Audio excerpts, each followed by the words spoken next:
This is me Vijaya ज़रा। Welcome to channel. पिछले video lecture में हम चैप्टर 2 डिस्कस करते थे, जिसमें हमने सारे बायोमॉलिक्यूल्स को डिस्कस कर लिया था वन बाय वन।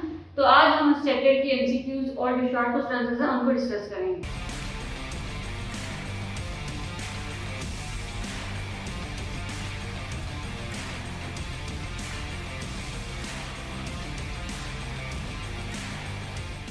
सबसे पहले हम पहले एमसीक्यूज देखते हैं। Amino acid molecule has the following structure which two groups they combine to form a peptide link between the two amino acid. जब भी दो अमीनो एसिड लिंक करते हैं तो कौन से ग्रुप्स हैं, फंक्शनल ग्रुप्स हैं जो एक अमीनो एसिड के लिंक करते हैं किसी दूसरे अमीनो एसिड के साथ बॉन्ड बनाने के लिए।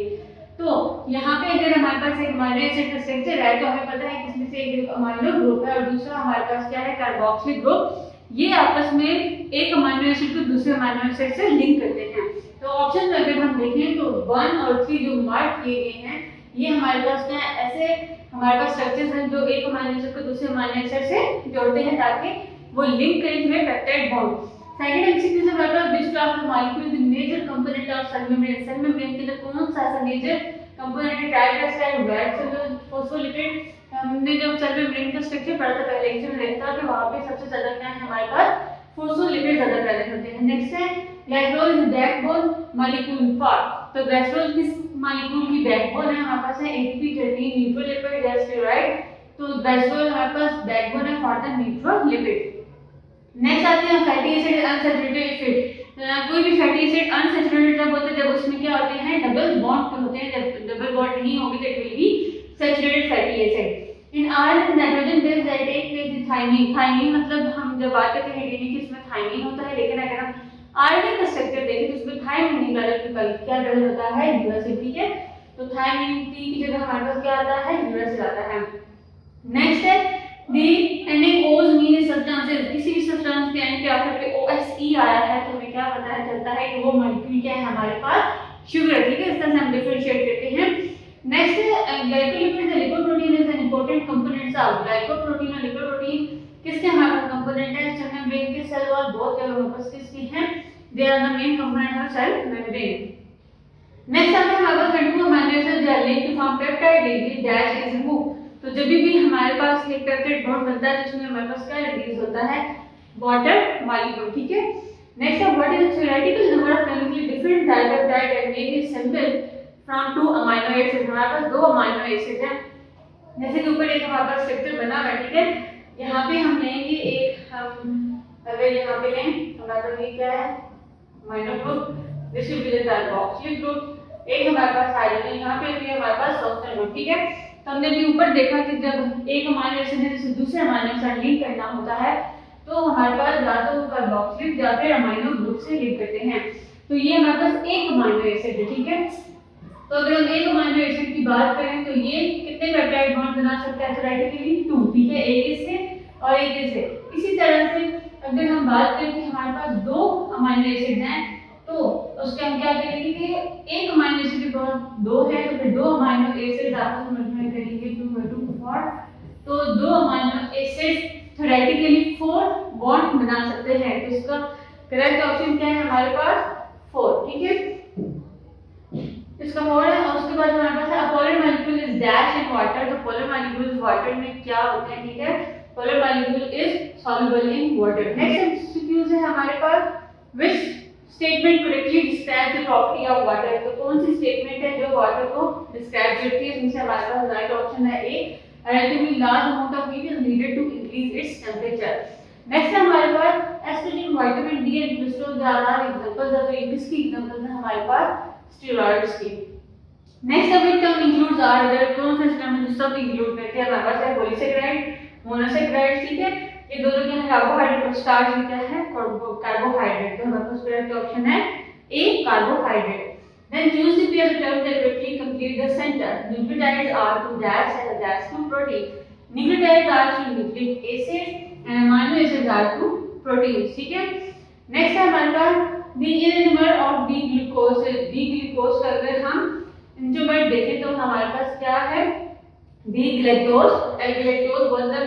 इसमें कोई भी ऑप्शन नहीं है ना, तो हमें पता है कि D-glucose का क्या होता है, L-glucose। ठीक है, आगे हम शॉर्ट क्वेश्चन में इन दोनों को देखेंगे। हमने लेक्चर्स में भी डिस्कस किया है कि डी और एल जो ग्लूकोज हैं वो किस तरह से डिफर करते हैं। चार्ट क्वेश्चन आंसर की तरफ देखते हैं। चार्ट क्वेश्चन आंसर अगर हम डिस्कस करें, सबसे पहले हमारे पास क्वेश्चन है what how would you describe biochemistry. Biochemistry की आपने डेफिनेशन लिखनी है। बायोकेमिस्ट्री की क्या है, study the chemical process and substances that occur with in a living organism, ठीक है। नेक्स्ट है हमारे पास बायो एलिमेंट। बायो एलिमेंट से हम करते कैसे केमिकल एलिमेंट जो लाइफ के लिए एसेंशियल होते हैं, ठीक है। उसके बाद हमने बायो एलिमेंट्स के बारे में पढ़ा था कि हमारे पास कुछ माइक्रो भी होते हैं, कुछ मैक्रो होते हैं, कुछ बहुत ही फीड अमाउंट में चाहिए होते हैं जिनको हम ट्रेस एलिमेंट भी बोलते हैं। नेक्स्ट हमारे पास describe the chemical composition of the protoplasm. Protoplasm की केमिकल कंपोजिशन की बात करें इसमें हमारे पास क्या आता है, water, protein, carbohydrate, nucleic acid, ठीक है। ये सारी चीजें मिलकर हमारे पास एक प्रोटोप्लाज्म बनाती हैं।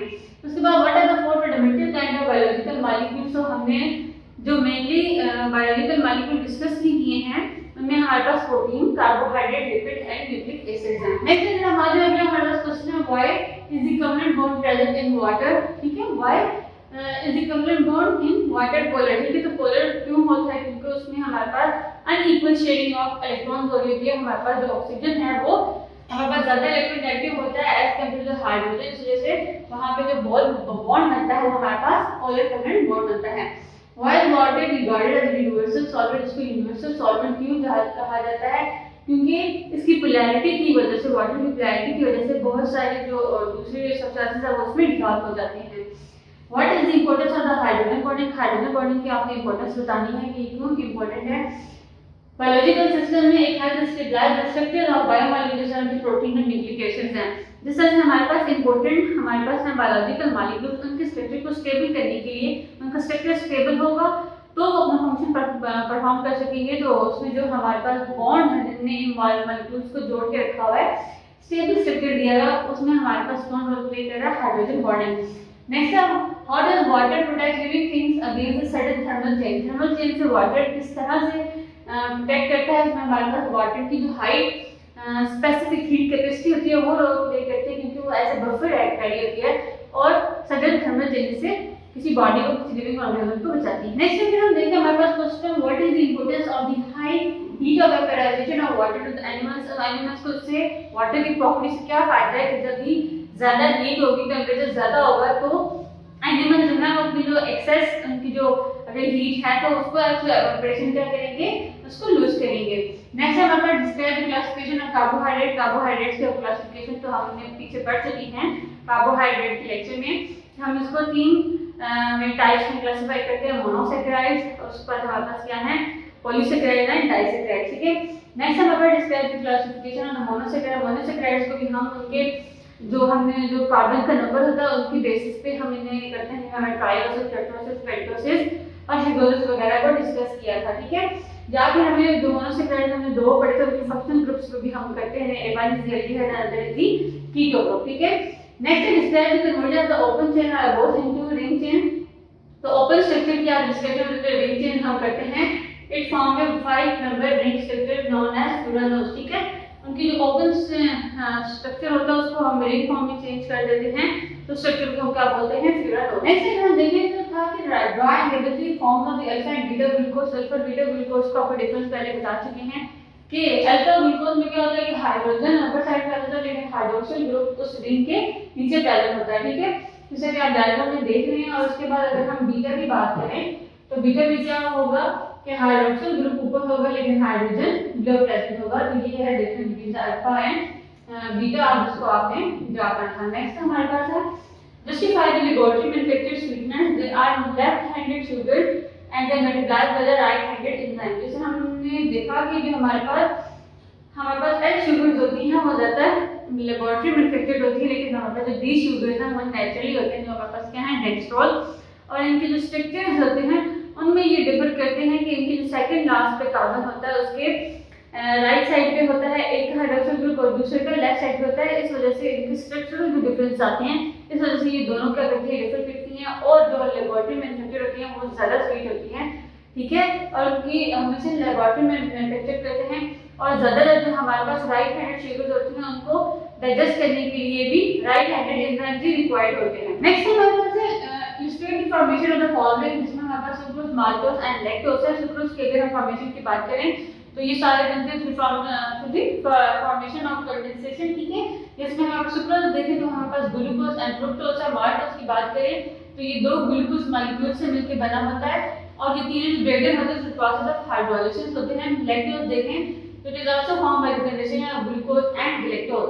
नेक्स्ट हमारे पास है structural formula for amino acid. Amino acid का स्ट्रक्चरल फार्मूला ड्रा करना है।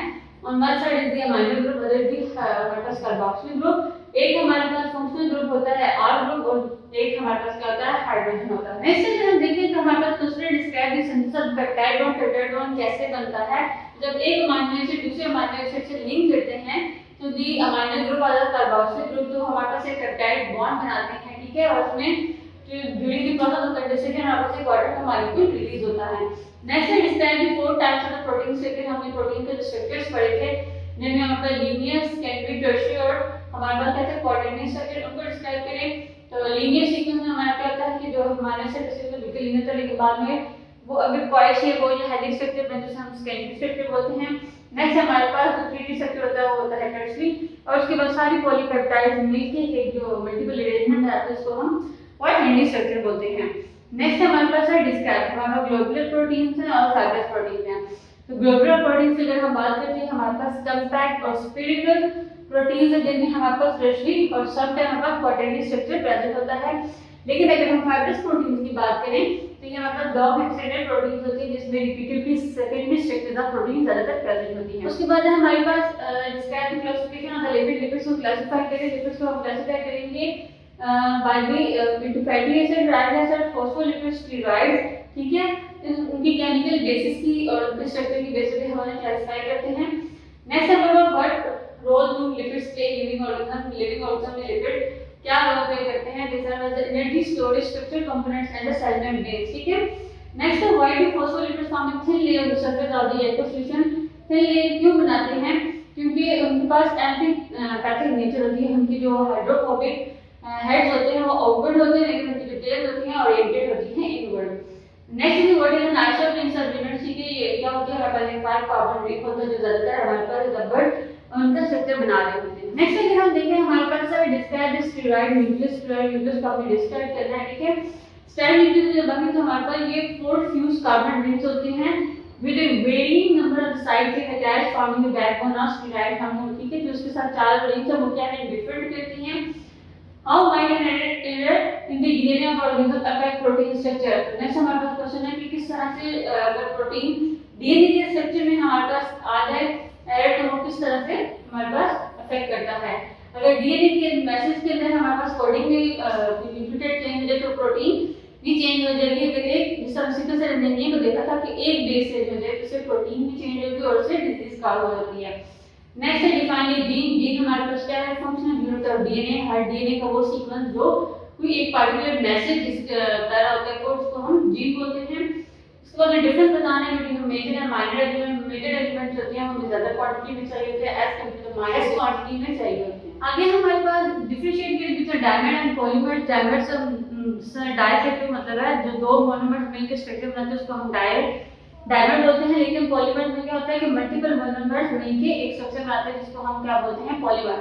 उसके बाद polar and non polar covalent bonds हैं। पोलर और कोवेलेंट बॉन्ड में अनइक्वल शेयरिंग ऑफ इलेक्ट्रॉन होगी, लेकिन जब हम पोलर की अगर बात करें तो उसमें इक्वल शेयरिंग ऑफ इलेक्ट्रॉन होती है। नेक्स्ट है हमारे पास पॉलीहाइड्रोक्सी एल्डिहाइड और पॉलीहाइड्रोक्सी कीटोन। पॉलीहाइड्रोक्सी एल्डिहाइड में क्या होता है, हमारे पास एल्डिहाइड ग्रुप होता है, जबकि हम कीटोन की बात करें तो उसमें कीटो ग्रुप प्रेजेंट होता है। इस वजह से दोनों डिफर करती हैं। अल्फा एंड बीटा ग्लूकोज, अभी हमने पीछे स्ट्रक्चर देखा है कि अल्फा ग्लूकोज में हाइड्रोजन अपर साइड पर कार्बन की प्रेजेंट होता है, कार्बन 1 की। लेकिन बीटा की बात करें तो उसमें हाइड्रोजन के हाइड्रोजन ग्रुप अबव प्रेजेंट होता है। Next the D and L glucose. D और एल ग्लूकोज में ये कि उनके जो सेकंड लास्ट कार्बन होता है अगर उसका ओपन चेन स्ट्रक्चर ड्रॉ करें तो उसमें एक हाइड्रोजन ग्रुप राइट साइडेड पर है जिसको हम डी बोलते हैं, अगर लेफ्ट साइड पे तो हम उसे एल ग्लूकोज बोलते हैं। नेक्स्ट है हमारे पास अमाइलेज एंड माइलोपेक्टिन। अमाइलेज और माइलोपेक्टिन में किस तरह से डिफरेंट है। जो अमाइलेज है वो हमारे पास लीनियर पॉलीमर है, वाइल जबकि माइलोपेक्टिन हमारे पास क्या है, एक ब्रांच पॉलीमर है ग्लूकोज यूनिट्स का। नेक्स्ट अगर हम डिफरेंस देखें हमारे पास है माइलोपेक्टिन एंड ग्लाइकोजन। माइलोपेक्टिन और ग्लाइकोजन क्या दोनों ब्रांच सीक्वेंस है, लेकिन हम ग्लाइकोजन में क्या है कि ऐसा है जिसके अंदर सारी एनर्जी एलिमेंट्स में जो स्टोर होती है जिस फॉर्म में हमारे पास क्या है ग्लाइकोजन। अमाइलो पेक्टिन की बात करें तो ये as compare to glycogen less branch है और ज़्यादा ये प्लांट्स में पाया जाता है। नेक्स्ट है primary and secondary structure of protein. Primary structure में क्या होता है, लीनियर सीक्वेंस होता है हमारे पास, जबकि वही लीनियर सीक्वेंस अगर हमारे पास एक हेलिकल स्ट्रक्चर या फोल्डेड शीट्स बना दे, प्लेटेड शीट्स, तो हमारे पास सेकेंडरी स्ट्रक्चर होगा of protein. Next is tertiary and quadratic structure. Tertiary और क्वाड्रेटिक स्ट्रक्चर में डिफरेंस अगर हम देखें तो 3D स्ट्रक्चर जो होता है प्रोटीन्स का, जिसमें हमारे पास अरेंजमेंट होती है सिंगल पॉलीपेप्टाइड की, उसे हम टर्शियरी बोलते हैं, और बहुत ज़्यादा पेप्टाइड्स मिलकर जो एक स्ट्रक्चर बनाती है उसे हम क्वाड्रेटिक स्ट्रक्चर ऑफ प्रोटीन बोलते हैं। नेक्स्ट हमारे पास difference between the purine and pyridine. Purine हमारे पास क्या है, डबल रिंग स्ट्रक्चर्स होती हैं बेसल, जिनमें डबल रिंग हमारे पास क्या है, एडेनिन एंड गुआनिन। पाइरिडीन की अगर हम बात करें तो वो हमारे पास क्या है, cytosine and thymine and butane, जिनमें सिंगल रिंग स्ट्रक्चर्स प्रेजेंट होते हैं। नेक्स्ट हमारे पास saturated and unsaturated fatty acid में डिफरेंस क्या है, जो सैचुरेटेड होते हैं उनमें कोई डबल बॉन्ड प्रेजेंट नहीं होता, जबकि सैचुरेटेड फैटी एसिड में हमारे पास डबल बॉन्ड प्रेजेंट होता है और लिंक करता है with different hydrocarbon chain. Next the DNA and RNA. DNA और आरएनए अगर हम डिफरेंस देखें तो डीएनए हेरिडिटरी मटेरियल बहुत सारे एनिमल्स और प्लांट्स का, जो आरएनए है वो भी इंपॉर्टेंट है, लेकिन वो हमारे किसी एनिमल या प्लांट का हेरिडिटरी मटेरियल नहीं है, बल्कि कुछ वॉइसेस है जिनमें RNA as a hereditary material present होता है। और आरएनए का जो है वो कोड होता है डीएनए से, ठीक है। हमारे पास मैसेज होता है डीएनए की फॉर्म में, न्यूक्लियोटाइड्स की फॉर्म में, जैसे हमारे पास क्या बनता है मैसेंजर आरएनए। मैसेंजर आरएनए पर क्या बनती है, प्रोटीन, जो आपको जाके डिफरेंट फंक्शन परफॉर्म करती है। और ये सारा प्रोसेस है डीएनए से आरएनए बनना, ट्रांसलेशन, और मैसेंजर आरएनए से प्रोटीन बनना, जिसको हम सेंट्रल डोग्मा भी बोलते हैं। ये तो हमारा आज के लिए, जिसमें हमने सेकंड चैप्टर के जो एमसीक्यूज और शॉर्ट क्वेश्चन आंसर्स हैं उनको डिस्कस किया है। बाकी जो इसका पिछला चैप्टर था, चैप्टर 1, उसके भी हमने सारे जो लेक्चर्स हैं अपलोड कर दी हैं, उसकी एक्सरसाइज भी, जिसका भी लिंक आपको डिस्क्रिप्शन में मिल जाएगा। जो आप देखना चाहते हैं तो आप देख लें। आप हमें फेसबुक के पेज पर फॉलो भी कर सकते हैं और व्हाट्सएप पे ग्रुप भी ज्वाइन कर सकते हैं, जिसका नंबर आपको डिस्क्रिप्शन बॉक्स में मिल जाएगा।